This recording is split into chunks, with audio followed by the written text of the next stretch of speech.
Hola guys and girls and welcome to match 1 of the Pokemon Draft World Cup. We are Scizor representing Germany and we are facing PaullyMac today representing the state of America in this fine Draft World Cup.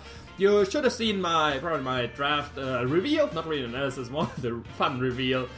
Each of us drafted 7 mons, of course, and then we counter team match each other. We are in the group stage, first opponent PaullyMac from America, like I already said, and let's go over the team he has and what I brought versus that. His team consists of Jirachi, Salamence, Togekiss, Blaziken, Piloswine, and Mega Sharpedo. So a very, very strong Dragon Fairy Steel Core with the Jirachi, Salamence, and Togekiss, Big Threat and Blaziken and Mega Sharpedo, and the Piloswine he is very, very familiar and using in many ways, and usually in very good ways as well. So yeah, Salamence probably the biggest threat. Jirachi, I don't really know what Jirachi wants to do. I forgot Jolteon, by the way. He has Jolteon as well. Sorry for that. But yeah, Jirachi can do so many things. Could be defensive, rocks, wish, scarf, mixed, special, whatever. Jirachi can do many things. He's one of those base 100 fairies, so a lot of options he has with that, and every single one is kind of a problem for my team. Of course, you cannot play for everything, but Jirachi is a problem. Mega Sharpedo, of course, even though he has to Mega first turn, very strong Jaw, Stab, Crunch, and basically Adaptability Crunch. And then Waterfall, Ice Fang, Strong Jaw boosted as well, Aqua Jet, Destiny Bond. He can even go mixed, because Mega Sharpedo actually has a decent special attacks that can like Ice Beam, Hyper Pump, if he wants to hit now physically defensive mons. But yeah, that's his team now going over mine. First up, we got Cool Drill right here, the Frostless with the Extra Belt, because looking at his team, he has nothing for Ice Ghost coverage. Jirachi weak to Ghost, Salamence weak to Ice, Togekiss weak to Ice, Jolteon weak as piss, Blaziken weak to not defensive as well, Piloswine not weak as well, and Mega Sharpedo. So his Fairy Dragon Steel Core I mentioned earlier is very weak to Ice Ghost coverage. And with the other coverage I have right here, Thunderbolt for the Mega Sharpedo, I'm basically for the Mega Sharpedo, and then Psychic for the Blaziken. I can hit a lot on his team.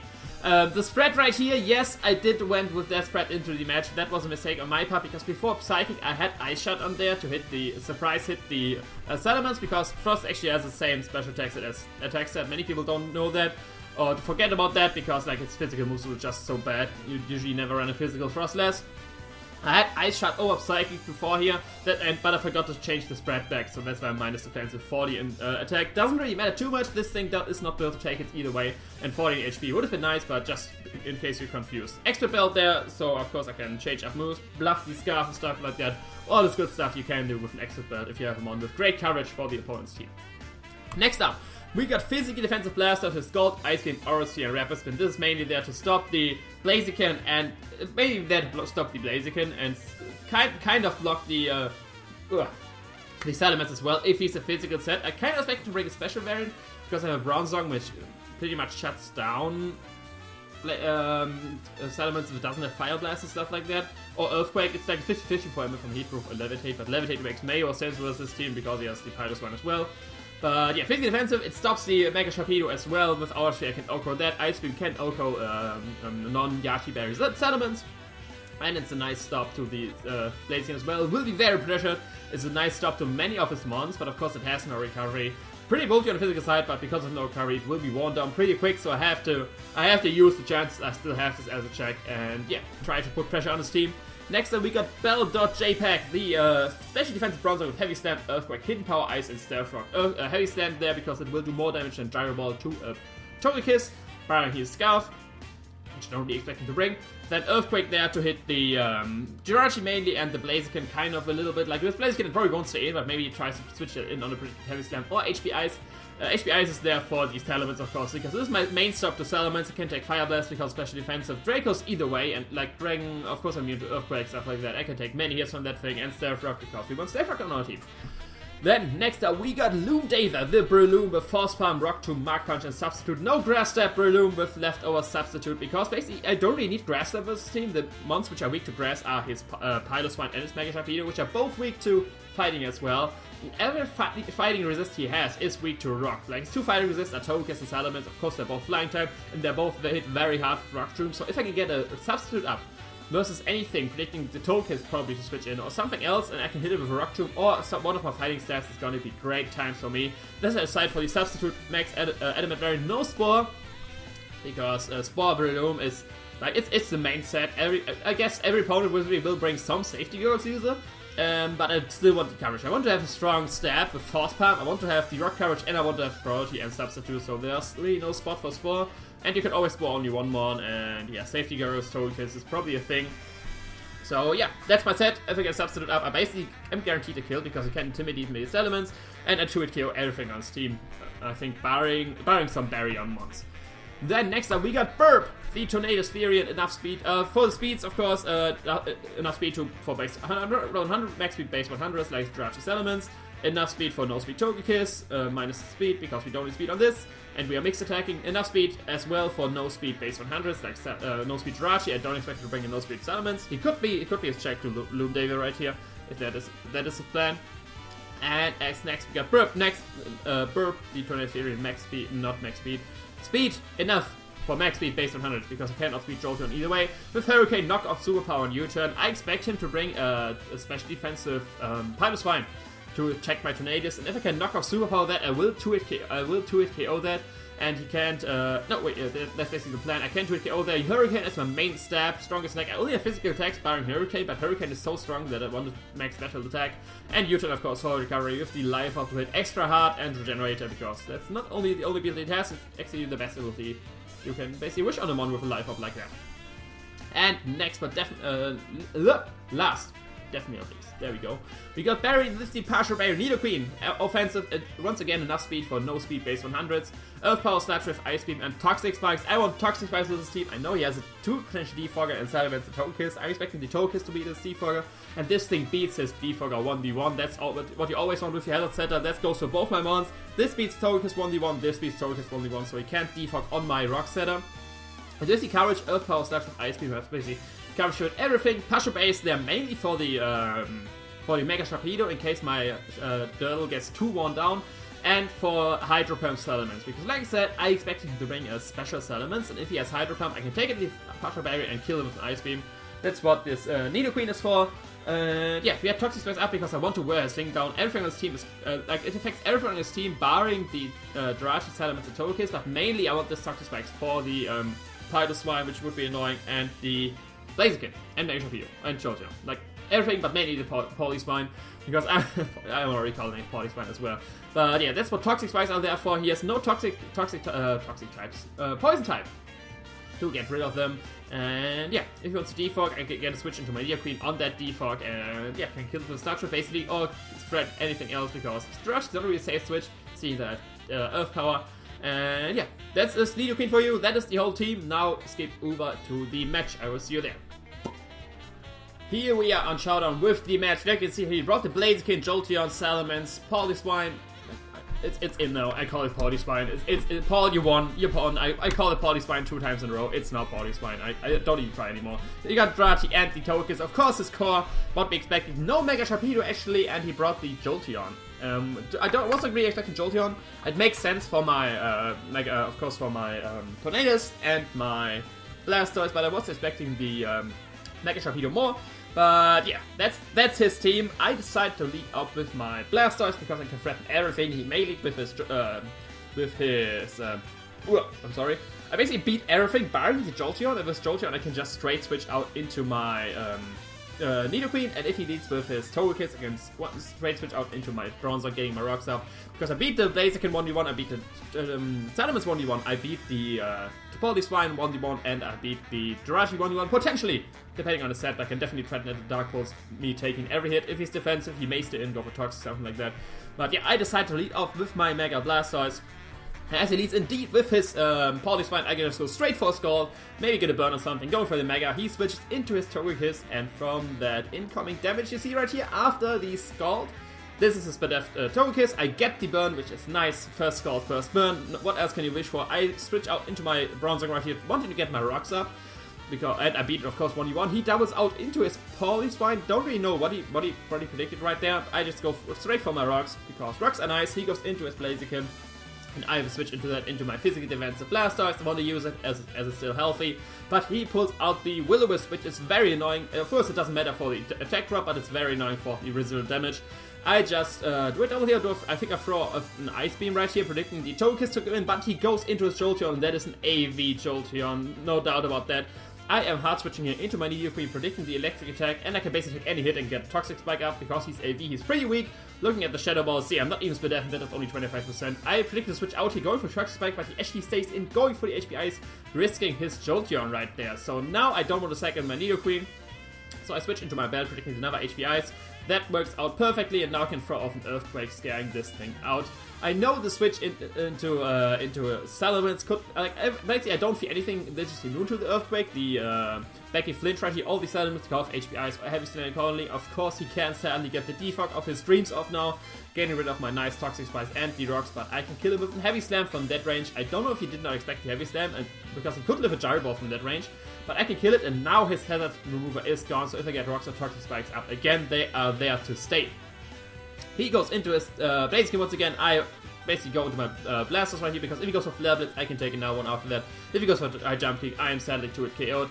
But yeah, from that damage, this is Scarf damage. He does not have to be Scarf, of course, it could be Extra Belt as well, but this is not attack boosting item damage. I double out right here into my Breloom, predicting the, the Jolteon. The game's already going too fast for me. I predicted him to switch out right here into his Salamence, or basically into anything, because Mark Punch actually would kill him from that range. So I did go for the Rock Tomb right here. If I would have gone for the Mark Punch, that would have been great.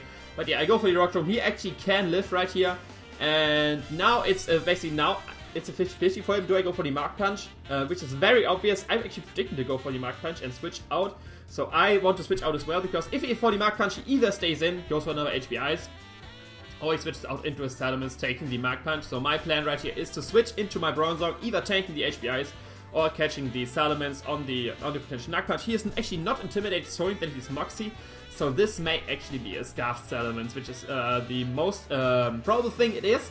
So I decided right here getting my rocks up, scaring this thing out, because obviously Salamence can't do too much to me. I just want to get on my rocks again, because his health stat is gone, and rocks are always nice, wearing him down, killing the Jolteon on the switch. But he actually stays in right here and goes for the Crunch, like you can see here. And I gotta be honest, on my team building, I totally forgot that Salamence got Crunch. I totally glossed over the fact that Salamence got Crunch, because now, because it's the Def, because for the Fire Blast, and all the special coverage it could get to hit my Bronzong and stuff like that, I decided to go with Def to still be a check to the Salamence, but I totally forgot that it got Crunch. Like, nothing else I can say here. And goddammit, again I'm Roxy. I would have wished I'd gone for the HP Ice right here, because that Salamence is now a big threat to my team. Crunch can do a lot. He's obviously Moxie, he's not Intimidate. And if he goes spamming Dragon Moves, I can't allow this thing to go down, because I don't have a Scarf on myself. And if he starts spamming Outrage, basically my mons drop if I don't preserve these Bronzong. So I have to switch out right here. Sadly, I misclicked right here, going into my Breloom. I want to go into Nidoqueen, sacking that, so I get unnecessary damage on my Breloom. That's on my bad. I don't know why I did that. But yeah, I go into Nidoqueen right here, sacking it off. Breloom is still useful for the maximum priority. But yeah, he gets the Moxie boost right now, and now I have to bluff the hell out of him with my Cool Grill, bluffing that I'm Scarfed. It actually works out.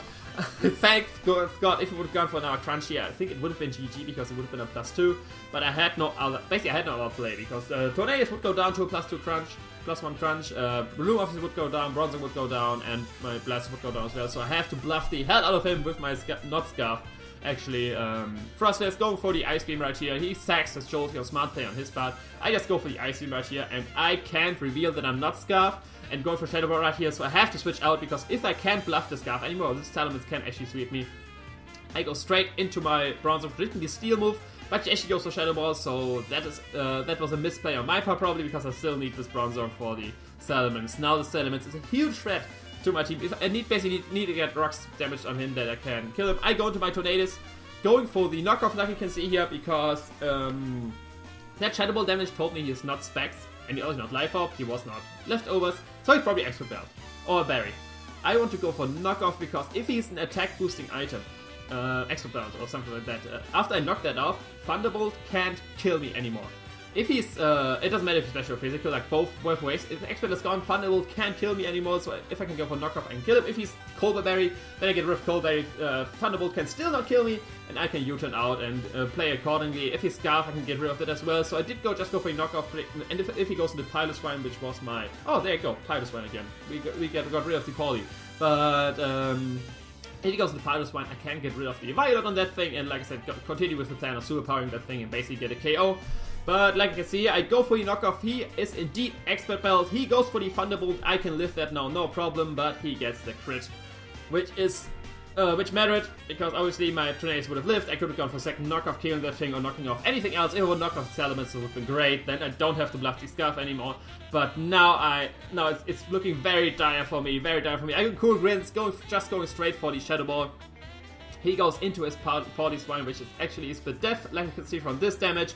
Taking it very nicely. I get a Spadef dropper here, but I can't take one Earthquake, so I just go for the second Shadow Ball, trying to crit him or see how much I can do with this Spadef drop. And now it all depends on this. I cannot switch in my Rillaboom, it will die to Earthquake. I cannot go into my Blasters because it won't die to Earthquake actually, but I would be very worn down. I still want to take one Flabber's from the... I mean, I could have potentially gone into Blasters right here, but I want to throw my axe into one basket, which is getting the high roll. I did not calc this. I did calc this. It shows me that he's Spadef, but he could be less Spadef than Max Spadef, obviously. Which did the calc actually say he was not Max Spadef, like not Max HP Max Spadef, but he had some Spadef investment. He was obviously a violent Spadef.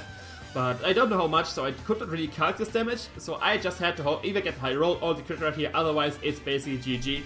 Come on, Frostlass, can you get the return crit? Can you revenge Tornadus for that Thunderbolt crit on Jirachi? I go for the Shadow Ball, he lives at 6% and I do not get the return crit sadly, and that is now GG. Now Salamence will just sweep me. Like before that, it could actually already strap me, but he did not know yet that I'm not Scarf. I can go for Mark Punch, kill that thing. But yeah, Salamence comes in now and clicks Outrage, and that is the 3-0 loss in the first match of the Pokemon World Cup group stage. Sadly, 3-0 loss versus America, America coached by PaullyMac basically. So we go in with the loss into the group stage, but nothing is lost in this is the first week. We still have 2 matches to go versus Scotland and versus England. Scotland and England versus Ashton Akai and Scotland in Richie. So everything is still in. If we can win these 2 matches, we can actually get out of group stage and still get into the playoff race or into the knockout phase. Better said, it's not really playoffs because this is inspired by football or European football, that is, or soccer, so much you want to call it. And yeah, we go into the loss. Sadly, Paul's link will of course be in the description, like every link for all the people in this World Cup, so you can check out his side of the match. And yeah, I will see you for next match I think in 2 days or in 1 day. Like these matches, I'm popping them out. Like everyone is popping them out in one go. So since we don't have much time till Sun and Moon comes out. But yeah, I will see you there. I hope you enjoyed. If you like, comment, subscribe, and go to the Facebook. All these in the description. I will see you next time.